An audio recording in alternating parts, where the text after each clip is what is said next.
Il fait moins de 2 degrés à Paris, mes amis paniquent.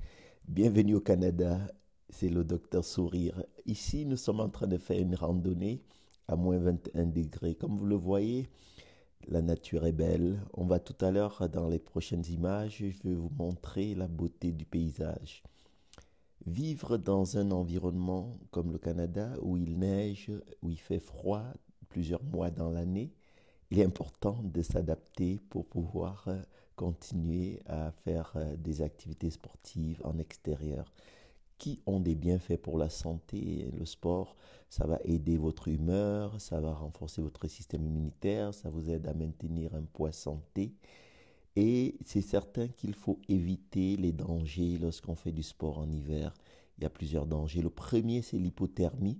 Lorsque la température du corps va descendre en dessous de 35, ça peut aller très vite lorsqu'on est en extérieur. Si on a des vêtements qui sont mouillés, qui ne sont pas bien adaptés, on va commencer à avoir des frissons, de la confusion, difficulté à parler, la faiblesse. Et dans certains cas, on peut même avoir des pertes de conscience. C'est important de porter des vêtements qui sont assez chauds, avoir des couches, plusieurs couches, et privilégier par exemple des vêtements avec du coton et éviter de laisser des ouvertures où l'air froid va passer. Le deuxième risque, ce sont les engelures. Les engelures, c'est des blessures qui sont causées au niveau des tissus cutanés, les extrémités comme les doigts, les oreilles, les orteils et même le nez. Et donc ça va commencer par des rougeurs, après la douleur, engourdissement, la peau devient dure, pâle. Il y a même des personnes à qui on a dû amputer les doigts.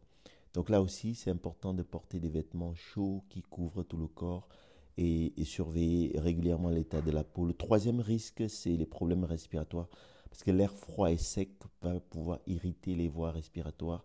Et des personnes qui ont l'asthme ou les bronchites, ça peut donner une aggravation des symptômes comme la toux, l'essoufflement, c'est pour ça que vous voyez, par exemple, là, je porte un masque et porter un masque ou une écharpe sur la bouche va aider à réchauffer l'air qu'on respire et ça évite que cet air froid aille au niveau des bronches.